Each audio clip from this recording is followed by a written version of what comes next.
When you have a disillusioned teenager in your hands, you have more work to do. So the world we grew up in, as it were, has changed. It has changed. There are still some things that we can consider as melting points, but on the general scale of things, there are too many changes for us to compare this era's teenagers with the previous era. We don't call the phone her phone. It's the family phone, the house phone. Yes. So we don't let her think for 1 second that it is her phone. No. I like that. So if you want to give the child access to phones, let them know this phone is not yours. It's the house phone. Exactly. If the child has to take the phone out to do something, maybe you're sending the child out, you are taking the house phone. Imagine a 15-year-old worried about fans.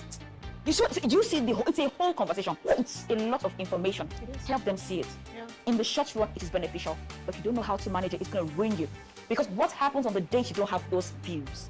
Didoyin Ajayi is a psychotherapist with a specialty in emotional health. She's a certified neuro-linguistic practitioner and holds a master's degree in counseling psychology. She has a thriving therapy practice vested into both individual and couple therapy sessions. She's the co-founder of mytherapist.ng, a teletherapy health tech startup gearing towards simplifying the process of accessing mental health care. Didoyin specializes in helping individuals with suicide ideations, depressions, childhood trauma, existential crisis, and personality disorders. If I have reasoned with you, but your brain is no longer in front, it is at the back, it is my responsibility to do surgical operation for you. It be why I be your mama. You know how crazy for here. You will not hate me for too long. I like that. I'm not here to be your friend. I will not cuddle your emotions. I am here for the big picture. Come on. If you cannot see it, I will see it for you. Because I am a steward for your destiny. Come on. Bring that phone.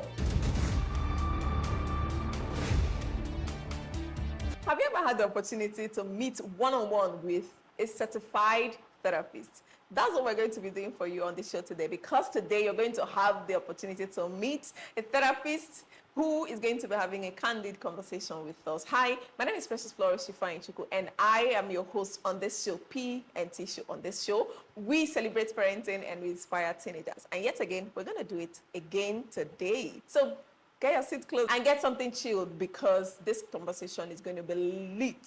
Oh yeah, you heard me right. If you've not subscribed, go ahead and subscribe, tap your screen and share with someone you love and let them get to also see this goodness. I'm going to read out the bio of our guest today, and then we get started. Didoyin Ajayi is a psychotherapist with a specialty in emotional health. She's a certified neuro-linguistic practitioner and holds a master's degree in counseling psychology. She has a thriving therapy practice vested into both individual and couple therapy sessions. She's the co-founder of mytherapist.ng, a teletherapy health tech startup gearing towards simplifying the process of accessing mental health care. Didoyin specializes in helping individuals with suicide ideations, depressions, childhood trauma, existential crisis, and personality disorders. She's a voice of mental health on Twitter and is popular for sensitizing people about their mental well-being. Help me make welcome in the studio today, Miss Didoyin Ajayi. Thank you. It's good to have you, Didoyin. Thank you so much. It's good I'm to be going to here. be mentioning this name a lot today, so I need to get used to it. Didoyin. Didoyin. Like, what's the meaning of your name? Well, it's Adedoyin. Okay. Yes, and Ade means crown. Okay. And so Adedoyin means crown becomes honey. Wow. Yeah, so sweet rain, sweet leadership. Pretty Fantastic. much. Yeah. Nice name. Thank you. Nice name. Okay, so it's good to have you right here. Thank you. It's good to be here. Thank It's you good to for be here. honoring our invitation. And, I learned you just got into the States, and here you are today, gracing the P&T show. Thank you. Thank you for coming. You're welcome. So I'm going to start off with a question that has been a concern for me when it comes to mental health, because you're a professional in this. So I'm going to be asking you a lot of questions about mental health. So I am a teens coach, and I work with a lot of teenagers as a result of that, and their parents as well by proxy. And I see something that parents do a lot, and that is the fact of sweeping under the carpet the issue of mental health, especially when it comes from their teenager. So when a teenager is saying, I'm struggling emotionally, I have anxiety issues, or I'm depressed, parents are like, stop it, you're a child. What do you know about depression? What do you know about mental health? So it looks like it is, parents do not give attention to it. What do you think about that? It's unfortunate that that is something that a lot of children, teenagers have to deal with, because for starters, we have come to recognize in the capacity of psychology that an average teenager has a very developed prefrontal cortex, which means that they are able to process emotions just the same way adults can. They are able to go through issues just the same way adults can. The only thing they don't have yet is autonomy and liberty to make decisions.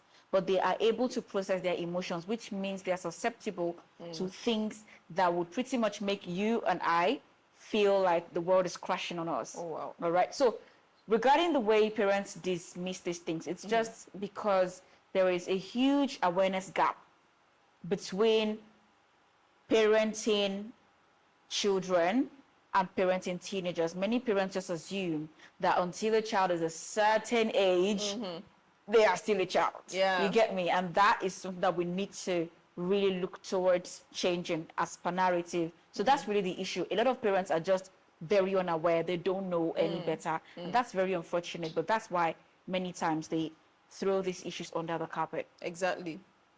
Okay, so you just mentioned something that our parents are not aware. So it means that there's a gap, there's an awareness gap. Yes, there is an awareness gap. And if you observe, you will realize that generally speaking, the awareness gap does not even just span teenage issues. There's an awareness gap generally when it comes to mental health. Exactly. Right?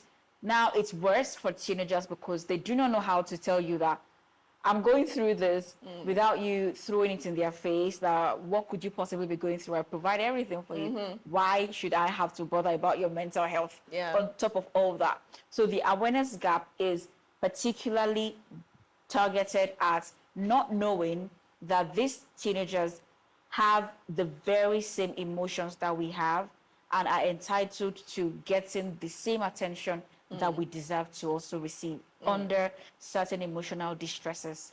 Yeah. And I think there's another side to this. And that other side is the fact that they don't also, they misinterpret mental health to be madness, to be, you know, sometimes you say, I'm going through a mental crisis, and somebody's already looking at you as a mad person. Exactly. Or someone that is about to commit suicide. So there's that stigma around. What have you seen that happen, and what do you think about that? Well, there was a time where somebody came to therapy and this person kept saying, I don't know how I'm going to tell my wife that this is where I went. Like, how would she understand the fact that I chose to drive myself to a therapist's office and I'm sitting across them and discussing my mental health, right? It just seems like I'm no longer a man. Now I feel like I have more explaining to do. And of course, the issue, we were able to help the wife, bring the wife in and explain things to her. But that man serves as an archetype of the average mindset. Exactly. Right? So I've witnessed a lot of issues like that where people would say things like, so what do? Is it like you attend to mad people on the streets? I'm like, what? Are you saying that just small sadness, I should come and sit down in front of you? Let me use the money to go and cook soup. I'll be fine if I eat oha soup now. My body will stand very well. Yeah. So many times, these issues follow the same trend, right? But it has become much more better. Thankfully, a lot of people now know that, okay, I need help and I should be getting the help that I need. But the work that needs to be done to bridge the gap between what needs to be known and what is currently known is still a lot. So It is. Because is. there are still places where you can't even open your mouth to say, I went for a therapy session. Because they're going to look at you like, are you okay? Like, you carried yourself literally to a therapist and then you sat down. What were you discussing? Thank you. How does it feel like to have mental health issues? So I think the awareness is so important so that people will normalize getting help or speaking up when they need to. Exactly. And I think that you people in the industry are also doing a great job to make this, normal so that people don't get stigmatized when they speak up. Exactly. So I'm going to ask you a question regarding the world of teenagers. Okay. Of course, the world we grew up in, the world yourself you grew up in when you were a teenager. You have 3 kids, right? 2 kids. So the world you grew up in and the world that teenagers are growing up in are quite different. So a lot of things have changed. A lot of things are not the same. So how would you picture the difference between the world you grew up in and the world that our teenagers are growing up in today? Now, we are in a more information-centered world. This world where these children are growing up in, these kids that we are raising, they have access to information. Unlimited Information, whether it is helpful or toxic, information is at their disposal. At our time, or in our time, we had more dependence on what we were told. Exactly. Yeah. So it was more controlled. And alongside, we had to believe things that could not be verified. That was another issue. So every era has their own disadvantage and advantage. So back then, if somebody told you this is how things should be, you would not feel inclined to question it because you know that they probably would not lie to you. They are the elderly person, right? And they know better. And then if you read newspapers too, you're like, how can somebody actually go on a newspaper and write rubbish? It's not possible. This must have been verified. So it was a cultural thing to believe what we were told. But this generation is more doubtful.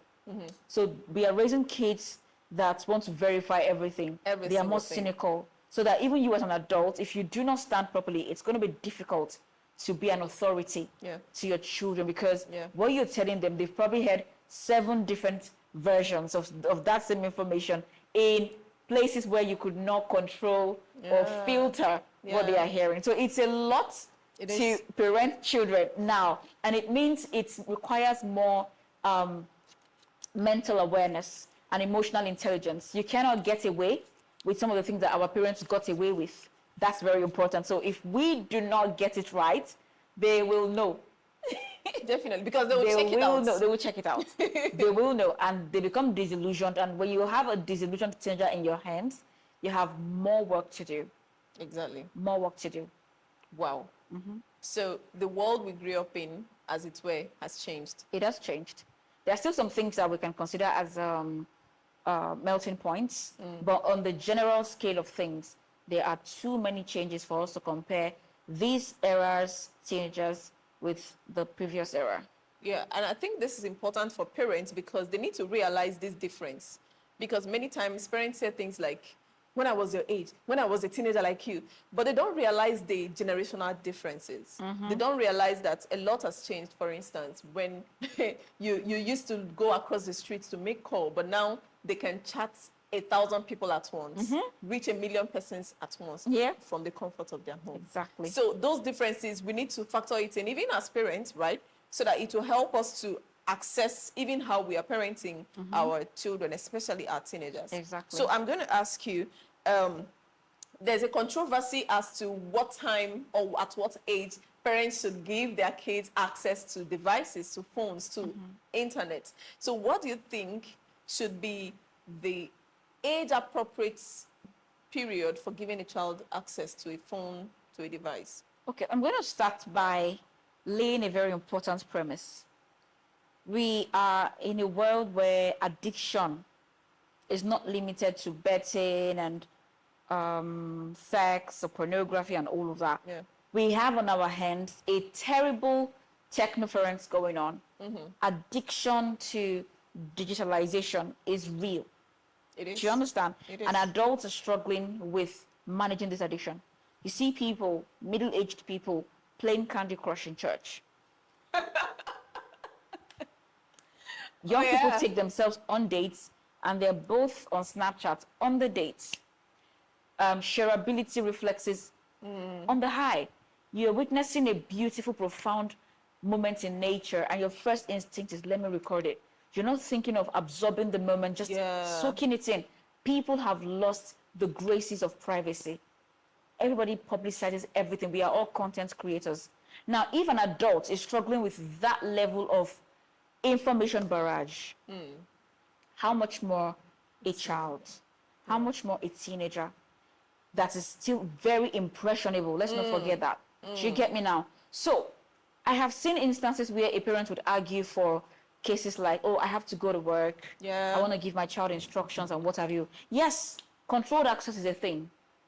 Okay. Let the child understand. Don't just say, no, you cannot have a phone until so and so age. Let them know that because of these reasons, you'll be having a utilitarian line strictly to get information across to you within the scope of this time to this time. Okay. And once that time is done, you hand the phone over because it's just utilitarian. And there are phones you can give now that will not have anything on it, just for the sake of communication, and that's all.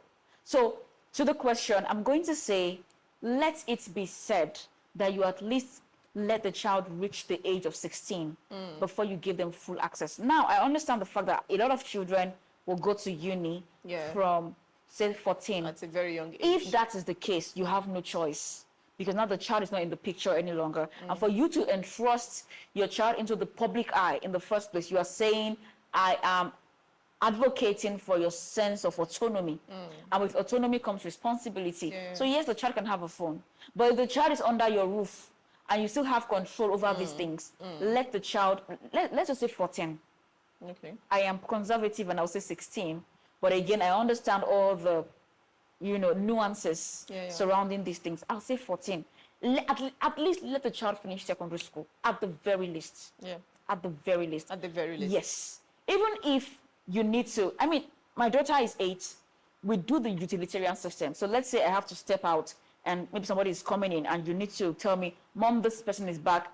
We don't call the phone her phone. It's the family phone, the house phone. Yes. So we don't let her think for 1 second that it is her phone. No. I like that. No. So if you want to give the child access to phones, let them know this phone is not yours. It's the house phone. Exactly. If the child has to take the phone out to do something, maybe you're sending the child out, you are taking the house phone. So let it be, celebrate the moment where you're giving the child their personal phone. Let them understand that we know that your mates probably had their phones from 10, 11.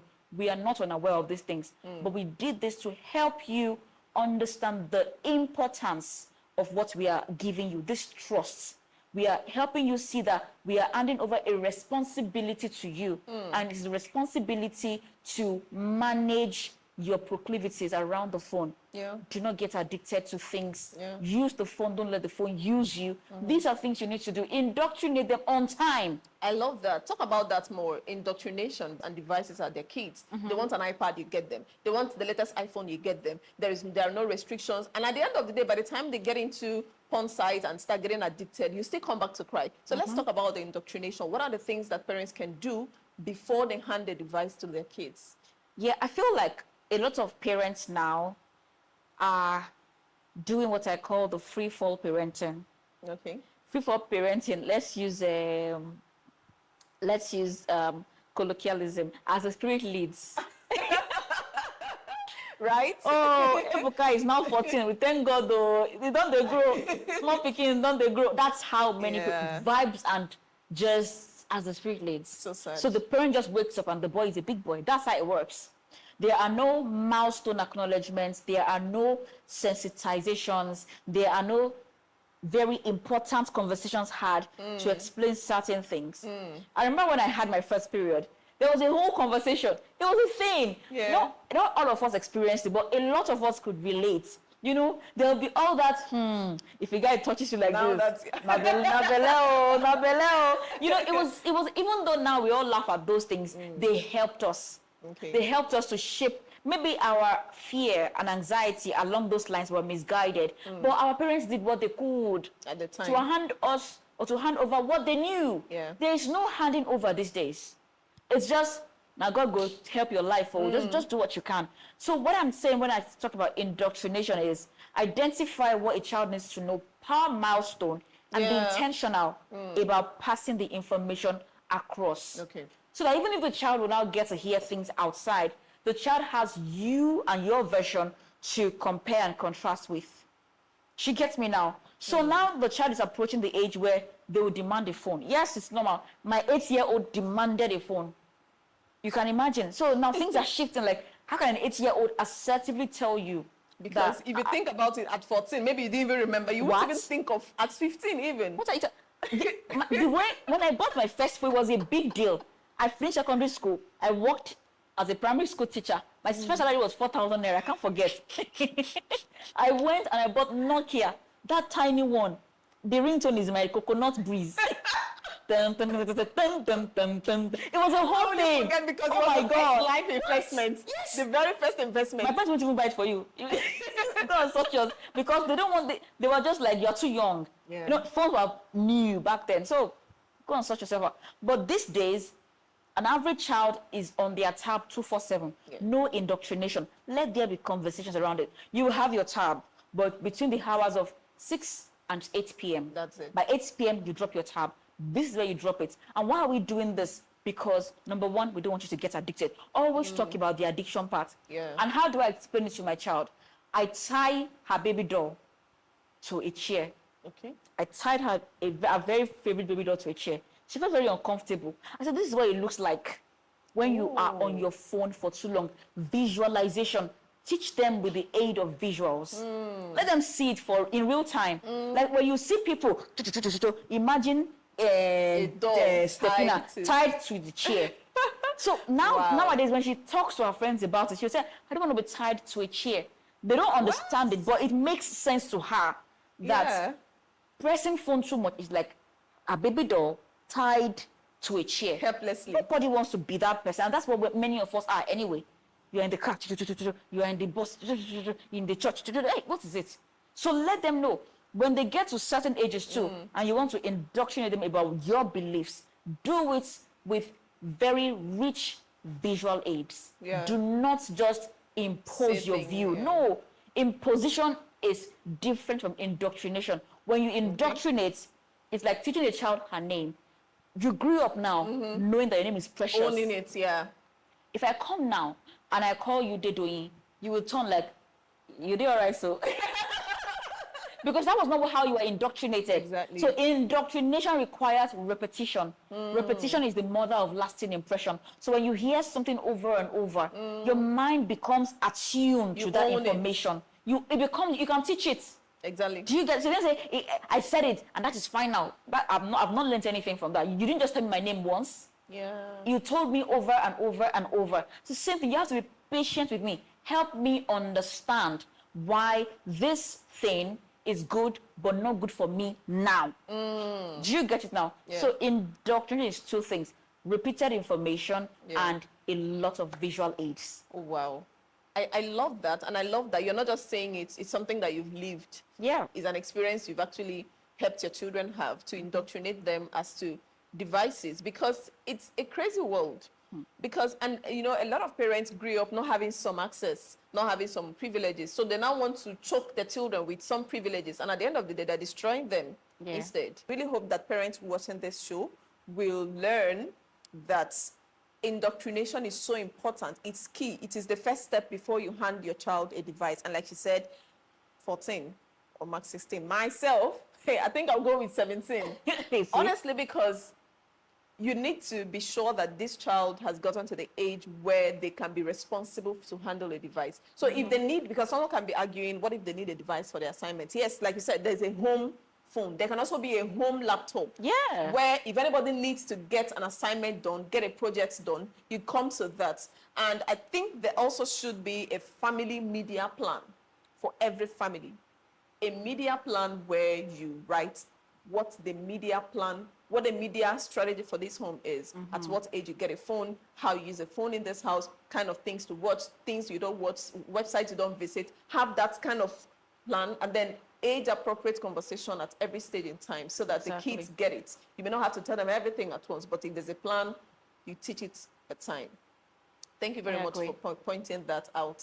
So I'm going to ask you the next thing, which is pertaining how, again, teenagers are already on social media and how social media is making teenagers overnight millionaires and billionaires. I mean, we have them in their numbers. Every single day you're seeing teenagers blowing up on the internet, right? TikTok, Snapchat, you know, getting big every day because they're creating content. So what do you have to say about that? See. And some of them, by the way, sorry to cut in, some of them, by the way, don't value education again, because why go to school when I can create content and make money? Why do I need to go and stress, go to finish secondary school, do university, do masters? Why? When I can blow in 2 days, in 1 month? Number one is this: we cannot deny the fact that this is here to stay. Okay. It's going to be unfair to lie to a teenager that can see that her friend Bimbo just bought a car for her mom because she's a TikToker. They know. Okay. Do you understand? Yeah. And one of the things that these children have these days is the fact that they have the audacity we did not have. Our generation, right, we were trained with a lot of shame. Have some shame now. Because you cannot eat in a neighbor's house because shame. You get me? You're not supposed to be found in certain areas of the neighborhood because shame. You want to bring shame to my family. You want to, you are indoctrinated with the narrative, never bring shame to the family. Yeah. This generation, the more shameless you are, the richer you can be. The shameless generation. Shamelessness is the theme.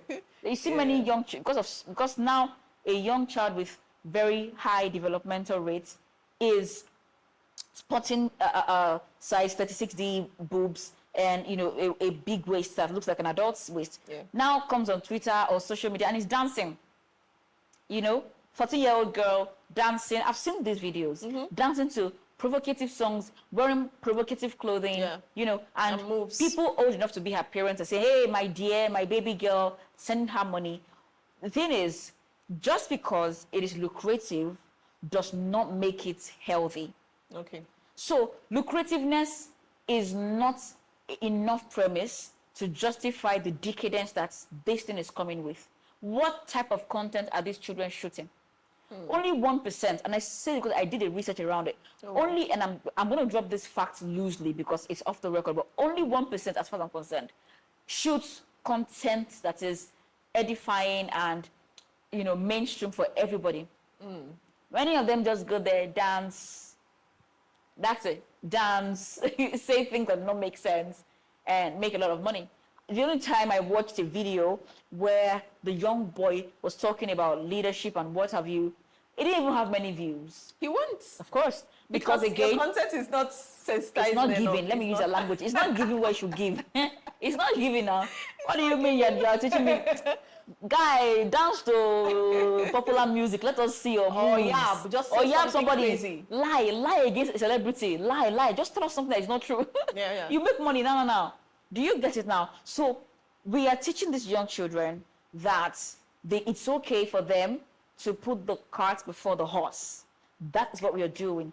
It's okay to make money. But when a child prioritizes making money at the expense of shame, at the expense of values, I was going to say that now. Putting the cart before the horse. Yeah. I'm not saying dancing is wrong. No. I'm saying it should be done with a sense of responsibility. Who is managing this child?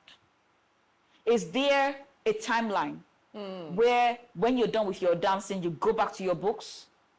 Where you are attending, okay, you don't want to go mainstream education. That's a whole discussion. Okay, what about leadership courses? What about anything that has to do with the type of things that are within demand? Because even though we consider school is scam now, and I say that's paraphrasing, there are still certain things that are still in demand. What about those things? Have you explored them? You cannot throw away the baby with the bathwater.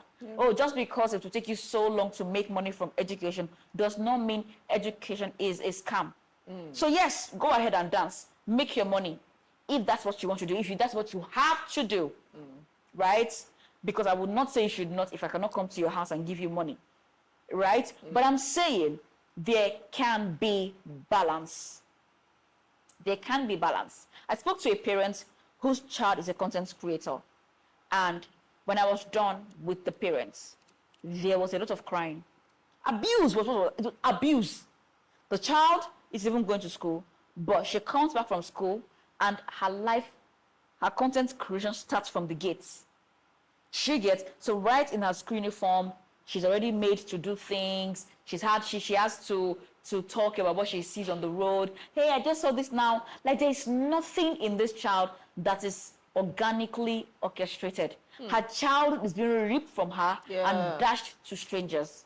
Wow. So a child of 12, 13 is already having anxiety over low viewership, low self-esteem over low comments. So a child is not thinking speech as well. hate speech. Yeah. A child is not being forced to think about, oh, you wore this dress 2 days ago, wear another one. How? Where did we get here? So I tell parents, if you know Think about that. That's a stress I will never pass through as kids. we didn't have to. Privacy was privacy. My goodness, you can't even repeat a clothes. They'll be the one. Parents will be the one begging you. You've worn this What is yesterday. this? Ebuka, wear something else now. Now, a teenager will tell you that I cannot wear this top now. I wore it last week. I wore it last 2 months. Last 2 months. Last did we get 2 here? months, Ngozi. Last 2 months, you wore this thing. But a teenager has to worry now about viral moments. Yeah. You hear things like, I want to blow. You get, it is a systematic ripping of the value system. Do you understand? So I'm not going to sound high and mighty and say things like, oh, you should focus on your education. But I'm saying everything should be done in moderation. There should be a system to help you modulate your life so that you don't look back and your childhood is taken away from you. Let me give you an instance. There are celebrity teenagers back then amongst us that have become adults now. I am privileged to have worked with a few. Many of them resent their parents. Yes, say, you did not help me to manage this thing. I didn't have a childhood. I have no memories. All I have is lights, camera, action. Oh my That's my goodness. entire life. Now I see people talking about how they went with their neighbors to kill a cow or ram and how there was a lot of dancing, and I cannot relate because all I knew was lights, camera. You know those kids that did soap operas as children, and then you know them now. Yeah. In every generation, there are children like that. Yeah. In this generation, almost have every all of child them. is like that. Do you see what is happening? No childhood memory. An average child now is, what's the word? Is being made to cosplay as an adult. That's it. You understand me? Yeah. So children should not take the responsibility of adults. Children You should be are children. to take care of the children and not the other way around. Let teenagers be teenagers. And you as the parent, do your job as a parent.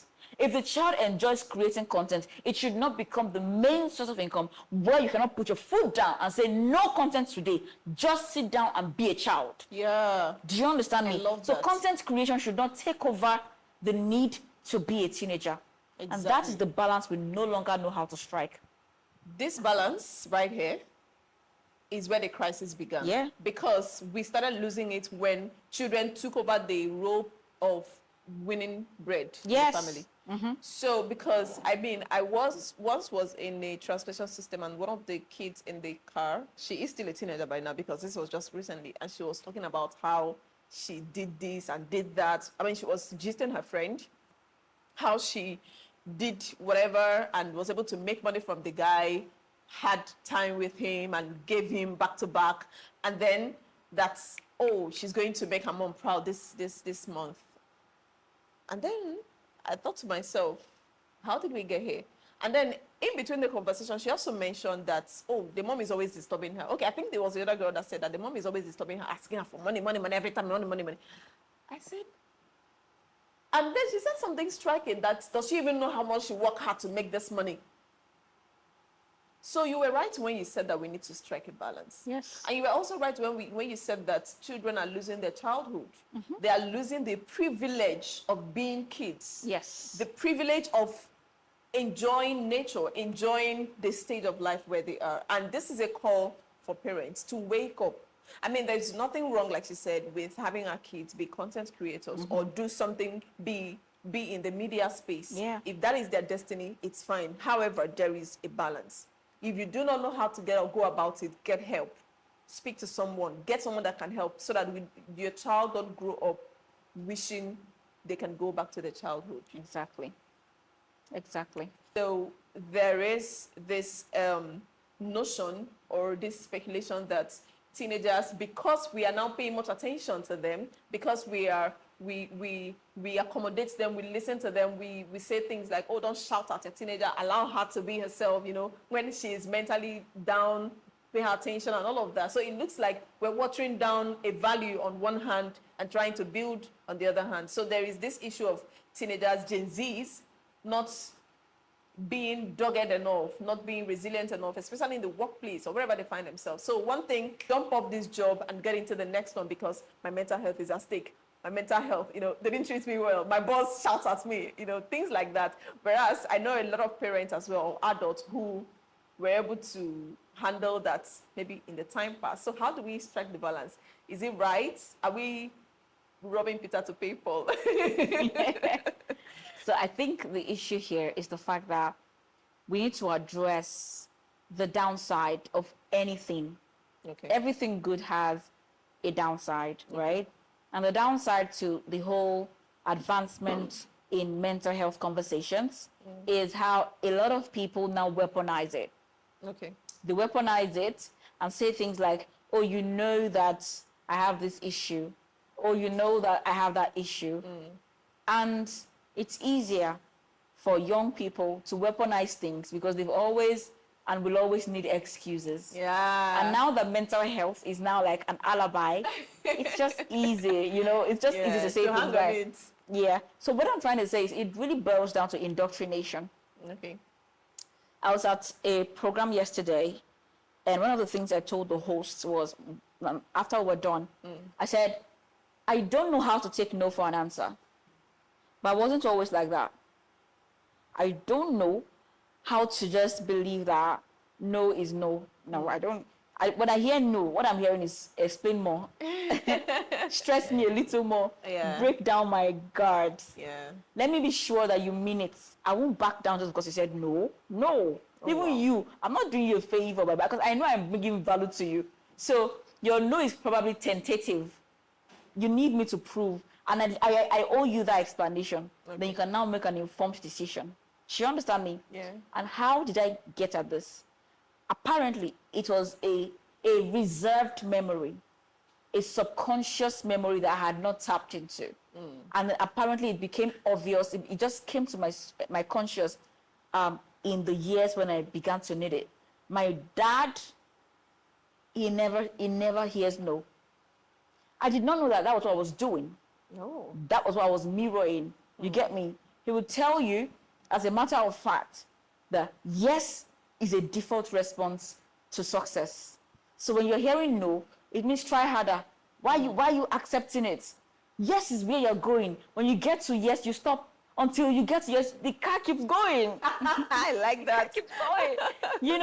So back then, I'll tell him, oh, I tried to do the maths because I was not maths oriented. I tried to do the maths, but the equation was not solving. He said, okay, you keep solving until you get the answer. And I began to not give up. So even if I will write rubbish, 2 foolscap sheets will be filled with my confidence, because I will believe that I've not yet arrived at the answer. So I will cancel and start again because I've not gotten it though. Yeah. Do you get it now? Yeah. But that memory was unlocked when I began to make applications, when it was imperative that I get responses from people. So if every time I hear, I'm sorry, we are sorry to inform you, I give up, that means my dad's indoctrination did not work. And because repetition is the mother of lasting impression, you can actually teach your children to understand the difference between mental health and excuses. Don't give it a special name. Excuse is excuse. Wow. That is the truth. Let's talk about it. Yes. And how do I help people to understand? Even adults, when they come and say, oh, this is looking like ADHD. Oh, ADHD. Everybody wants to shout ADHD. I tell you, sit down. Gun to your head. You see this table that you are stuck in? Let me shake it. Let me shake it. Because parents will listen to this show, right? Let them hear. ADHD, right. My attention span. Calm down. I forget a lot. Gun to your head. $2,000 for the grabs. Focus on this task and do it. Will you be distracted? And that one is different now. Okay, number 1. Number 2, you have a flight to catch by 2 p.m. Are you reason now? You tell me you won't plan for it. Let me tell you, we all come up with comfortable narratives because we have alternatives. The moment you don't have an alternative, even your brain will know to work hard in conjunction with you to achieve that goal. Because even your brain does not want to suffer. Your brain doesn't want to be malnourished. That's right. Why are you doing this? Because somewhere within you, you realize that this is something that will bring value to the world. Yeah. And you decided to follow through with it. I'm sure you've had this where you've come to this show and you are on your menses. There are days where you are tired. There are days where you had things going on. But you already told these people that they have to show by this time. You cannot be the one to cancel on them. Yeah. Do you get it now? Yeah. So you have to teach your children what is at stake. Many children, teenagers, do not even have a grand picture of what is at stake. That's right. What is at stake? It's very important. Always start with what is at stake. Okay, you want to give up now because your boss talked to you anyhow. What is at stake? If there's nothing at stake, it's easy now. My mental health. But when a lot is at stake, you have explained that you need this experience for this next stage. Yeah. The moment you miss this timeline, you are going to have to start from scratch. They will begin to think about other ways to adapt to the situation. Yeah. And that was what we did. Now, I'm not saying toxic adaptation is healthy, where you know that this thing is no longer good for you and you are still staying there. But I'm saying many times, a lot of these Gen Zs or teenagers tap out even before things became challenging. Exactly. And it's not only them, even us. We have lost the capacity to stand and be resilient. Many people now, I can't keep myself up. I can't keep myself up. You will not die. We chicken out at the first resistance. Out. We will not die. I tell this story to anybody who cares to listen. A teenager came to me recently and said, Ma, I don't know if you need anyone that can just iron your clothes, that can help you arrange your house. I don't mind. I will do it. Do you understand? Mind you, the teenager question is white. Yeah, the white teenager. I live abroad. The white teenager just knocked my door. Hello, do you need help with house cleaning? And I'm like, who will do the house? Myself.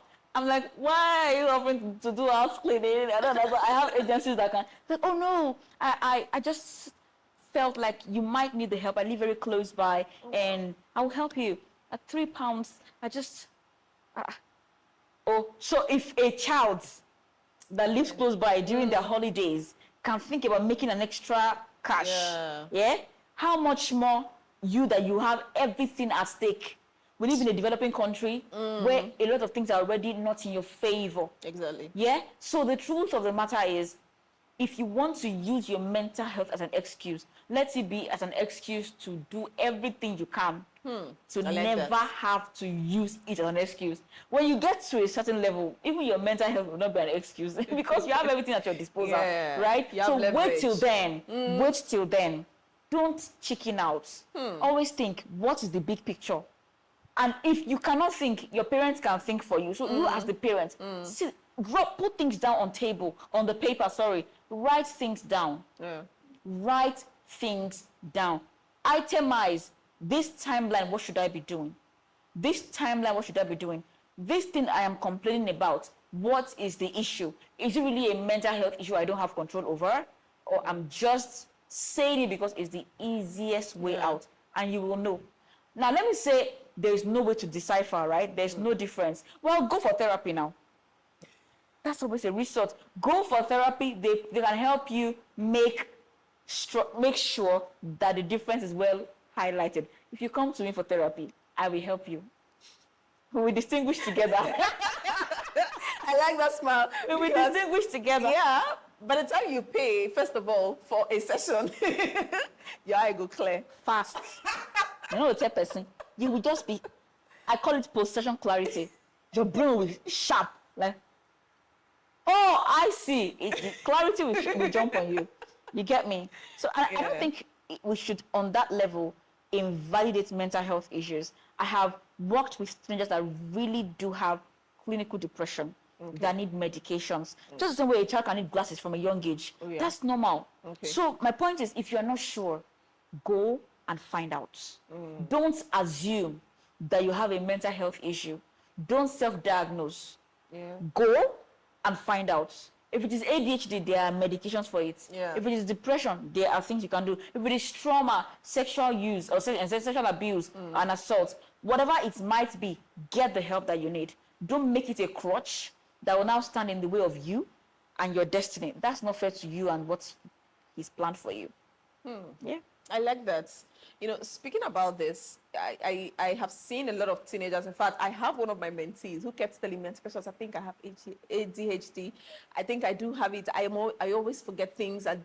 My mom has spoken and she's tired. She has complained she's tired. And there's this trend of teenagers like her going on TikTok to diagnose themselves. And I'm wondering, how did we get to that point? And just any little symptom that they see and connect the dots between what they saw on TikTok to what is happening to them, they'll declare themselves. So what do you have to say about that? It's because mental health is being romanticized. I work with people with these things. Precious, it's not funny. It's not just forgetting. ADHD is more than forgetting something. We all have elements of that. Yes. And let me tell you, too much time on the phone infuses dopamine into your system. When you are used to getting cheap dopamine, your brain is going to tap out every time there is no more dopamine. Wow. Yes. As young children, it took time to build dopamine. You had to read to pass exam. When you now pass, that's congratulations, oh, you've passed, oh, let's take you to Mr. Biggs. That's your one shot at dopamine for a long time. It was easier for your attention span to last until your next dopamine hits. But now we need quick fixes of dopamine. So a lot of children are experiencing attention issues not because they have ADHD. ADHD is a big problem. And I'm sad that everybody's claiming it. Everybody, go to TikTok. It's POV, you have ADHD. POV, you wish you didn't have ADHD. POV, your enemy should not have ADHD. Because those that they are giving medications abroad, they don't work. When people come to say, I want to get tested, I say, this thing you are just calling. Yourself to come test. I hope you understand that ADHD comes with a lot of depression, low self-esteem. You cannot work. Because the way you are here now, having this conversation with me, someone with ADHD would have gone 7 directions. It's weak muscles of the mind. The same way an eye goes weak and just sees this other thing. Oh, yeah. ADHD is your mind is not able to center itself to perform executive functions, like staying in one place and talking on a straight line. You want to have an interview with an ADHD. A lot of, let me digress, I digress. They would be tired. It is a lot. Oh. It is when we talk about it carelessly, my heart breaks. So back to your question. If you have any issues with attention, look at your screen time. Let's start with that. That's so important. Thinking about this now, please go ahead. Because I think that's what it is. Yes. Especially with teenagers that are always on their phone. Quick dopamine fix. Yeah. You post something now, 100 likes, bam. You're excited. The first instinct is, let me post again. And because you want to post again, you need inspiration to post. You need to scroll now, to scroll very well for the appropriate song you want to dance to, for the appropriate thing that will make you laugh. And before you know it, you are distracted.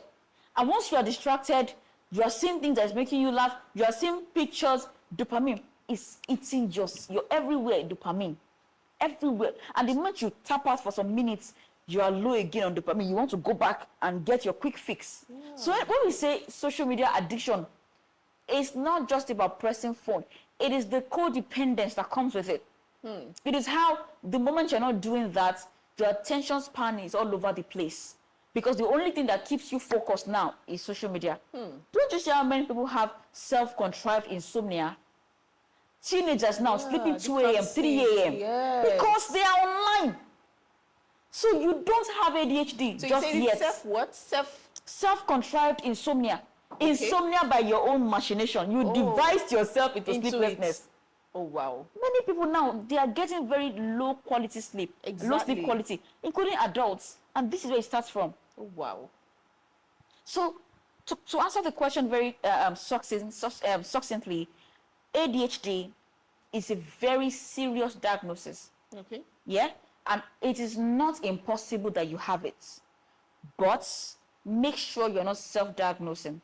There are a lot of things that can contribute to this thing.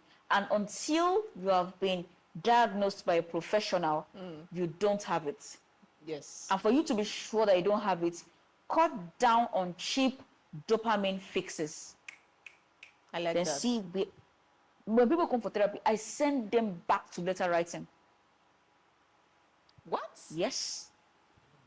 Tell me about it. You Dear mean writing Precious, how have you been? I am currently in my room eating popcorn. The other day, I went out with Somto. Somto is a very nice guy. You too, you now reply 1 week later. Yes. Well, shut down the noise. Letter write. Journal. Your brain will contract. What? Even me, let me not lie. There was a time I became addicted to social media. Because I'm a social media influencer now in my corner. How are you doing? What do you think about this? In between session. What is it? I said, take heed, lest thou become not what thou preachest. I said, what is this? All right, I went on 3 months off social media. What? Anything we want to may stop, nothing stop. I came back to my followers, nothing happened. Nobody died. Everybody will be. One day I can just decide not to go online. I will not die. Do you understand? It's about understanding that attention span is something that can be worked on. And how do you work on it? Take yourself out of the matrix. Go outside and touch grass. Lie down and stare at the sky for 20 minutes. Listen to songs Without for recording without recording the process. Recording the moment. This is when I got in here, the first incident. Hi guys, I'm with Precious. That's good. But I'm saying when it precedes or takes over the need to just enjoy the hug, smile, appreciate the moments, the aim is defeated. Exactly. So I'm able to come here and just relax first. Ask for water. Yeah. Charge. See everybody's face. Appreciate the background. If I was on my phone doing like this, I would not have been able to do that. The moment is lost and gone forever. Yeah. An attention span is lost and gone forever, dude. So you cannot ask your children to not spend too much time on phone when you are doing it. Oh, yeah. So you have to model what you want to see. That's it. So you might be the problem too. So this attention span thing, it is tied largely to social media. Take that out of the picture. Help them savor the beauty of waiting for long for things to come, like reply. Back then, I would write letters to my friends. They would send it after 3 months. You remember? Yes, no. My mom was very serious about it. I had friends I was sending letters to. She's an English teacher. She needed me to not just send the letter, but send it with correct English. So she will edit, proofread. Yeah, they write it. Your writing is going like this now. Straight in there. It was fun. I love that. And when their letters came, P.O. my box. God, yes! When their letters came to, it was even to my parents. they did abroad, so once the parents came from UK, they'll they'll send to them. Your friend has sent it. Hey! I'll stop what I'm doing and go and read. I'll now write my own reply to they get it. It was magical for me. Wow. It helped because there was social media, it means I had to read more books, novels. Many of our people, they don't read. Attention span, 0. Just read 140 character on Twitter. Hey, summarize the whole thing. I'm too tired. Summarize. What are they saying? The video is too long. What have you watched? What have you done? What have you read? What have you read? Do you understand? We have a problem. So take away everything that gives you instant dopamine fix. If you don't remember everything I said, this is for everyone. Yeah, take away anything that gives you instant dopamine fix. Be able to pause and see what's around you. Your attention span will heal. Your attention span will heal. It will heal on its own because now you're paying attention to details. Yep. You're paying attention to your environment because that's also how people get into trouble because you're not paying attention. You're more interested and fested with recordings, with, catching up with all of the jazz. Yeah. I think this conversation is a wake-up call, both for parents and for the teenagers. Yeah. Because we are all in it. And that will lead me to the next question, which is, if a parent is already noticing this shift that okay, my teenager is getting addicted to social media, what can they do? You've already mentioned a few things, but I wanted to go deeper on that. Okay, so number one, I'm going to emphasize again on modeling. When we were growing up, we saw a lot of instances where children would just do what their parents are doing. My parents own a school. It was a no-brainer that I would join them and teach at a point. I don't know if you've had such experiences. Your parents own a church, you'll be in the choir now. Yes. I'm gonna you play drum. Oh. You will play drum. Before you acquire freedom, you would have been a part and parcel of this. You cannot bench one in the church. Pastor, what are you talking? If your father is an imam, you would do call to prayer. Yeah. You've not heard small children doing call to prayer, because that is what they have been brought up, So modeling is important. Yeah. As a mother, it's going to be very unfair to my daughter if I'm telling her, oh, don't press phones. Don't touch the house phone once it's 8 p.m. And I'm there. She's talking to me.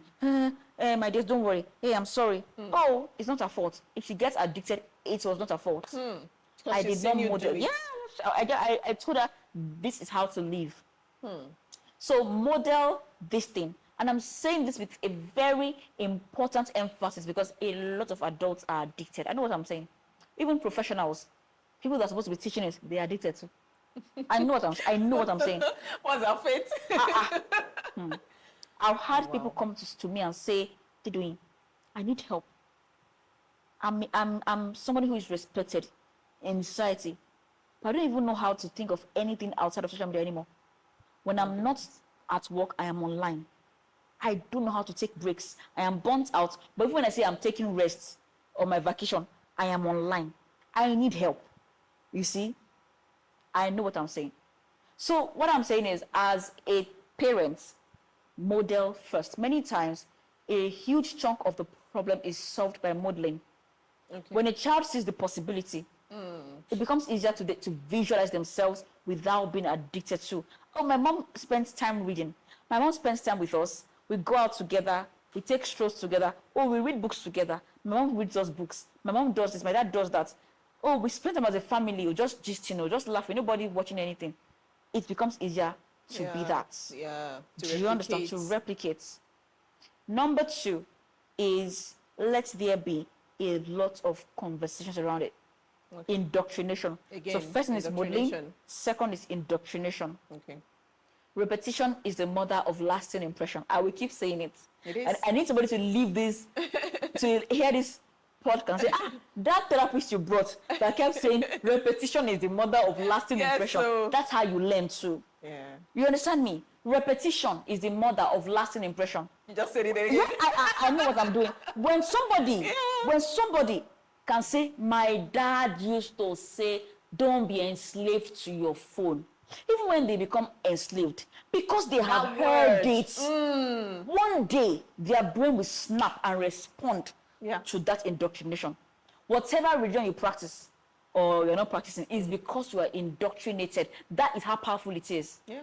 So you have to teach your child what you want your child to learn. You don't leave what you want your child to learn to fates and circumstances. That's it. You understand me? So let them know. Teach it. Teach it well. Teach it repeatedly. Teach it systematically. Teach it with structure. Teach it with structure. Today we are learning the disadvantages of social media. Play them YouTube videos. We have people now doing great things. Scientifically backing it up. How there is a whole conspiracy around getting you. Do you think it is easy to get somebody to just... I've seen movies like documentaries. I've forgotten the name of this particular documentary that talks about how social media is out to get to make you a zombie. To make it, I tell you, if it is easy to get addicted to things, why are you not addicted to solving physics? Why not just pick up your book now, send that today? I won't just read maths. Easy. Anything that is productive is not easy to borrow dopamine from. It's not. Because it's a long process. For you to get one, let me use clinical terms, 1 milligram of dopamine from reading, it means you have read, you have understood it, you have passed the exam, you have gotten your results. Do you know how long it takes? It's long. You can sit in your room now and write a hit tweet in your room now. and get 10,000 retweets. The first time I got a retweet of 15,000, sleep. Even me, an adult, I couldn't sleep. My notification was on fire. Hi, Didoyi, I just saw your tweet now. I want to invite you to my podcast. Even me, an adult, I was not fine. I didn't even know what next to now. I was like, hey, where do we go from where here? do we go? Imagine giving me 20 milligrams of dopamine once. Every time I'm thinking, what should I tweet that can get me at least 500 tweets? I stopped tweeting for the fun of it. I stopped it. That is an adult. Wow. You see what I'm saying? I tell you, it's easy to judge celebrities until you get there. Come on. And you can now imagine when a teenager is going through this. Do you understand? They have this dopamine rush, and then the next moment they're now struggling. How can I replicate this moment? How can I be sure my fans still like me? And my fans, it's a terrible thing we have done to these children. Imagine a 15-year-old worried about fans. You see it's a whole conversation. So you need to, because convince me that 15,000 retweets is not good, is not as good as lying down and just journaling. Stop, disembark from the capping. You need to teach me. I need to see it. And that is why it's a lot of information. It is. Help them see it. Yeah. In the short run, it is beneficial. But if you don't know how to manage it, it's going to ruin you. Because what happens on the days you don't have those views? Do you still feel good about yourself? Do you forget who you are because temporarily nobody is seeing your content? Who are you without the viral moments? These are things you want to teach them. You give them videos. This person was this in 2012. Where are they today? So let's say you are that person. What do you do with your life? Are you going to be comfortable with going back to the drawing board? Or do you become depressed? Do you see? When you teach them these things, even on the days they now have viral moments, they are able to detach. These days, if my phone is blowing, I can be having a viral tweet now, and I'm still in session. They are different things. And even if I don't have a viral tweet for years, as long as I am teaching you value, and one person can say, I saw that tweet that had 10 retweets, but it was for me that you were talking. I need to book a session. My job is done. Can an average singer say that? So you have to help them detach Detachment who they are online and who they are in real life. Detach. Yeah. When you're able to detach, you no longer feed off self or external validation to feel good about yourself. Do you understand? When you no longer need people to inject validation into your veins, you have succeeded as a teenager or as a parent. Honestly speaking, you are good to go. My goodness. Honestly speaking, take one picture, keep your phone. Enjoy the conversation. It's okay. You are taking the picture of the artist. Put your phone down. Just soak in the moments. Just enjoy it. These are things you can teach. And when you mirror it, it becomes easy. Finally, you have modeled, you have indoctrinated, it's not working. That is where assertion comes in. Yeah. Yeah?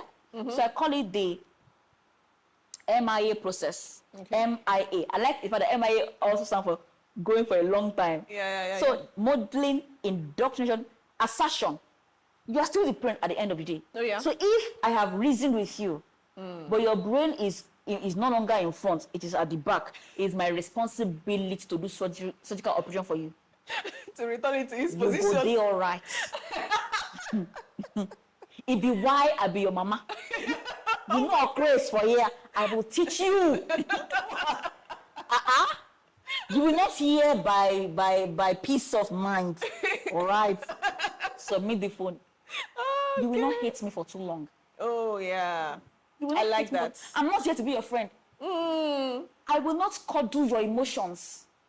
No. I am here for the big picture. Come on. If you cannot see it, I will see it for you. Because I am a steward for your destiny. Come on. Bring that phone. And then when you hate me for 2 weeks and you don't talk to me, after 2 weeks, have you learned or not? Take it.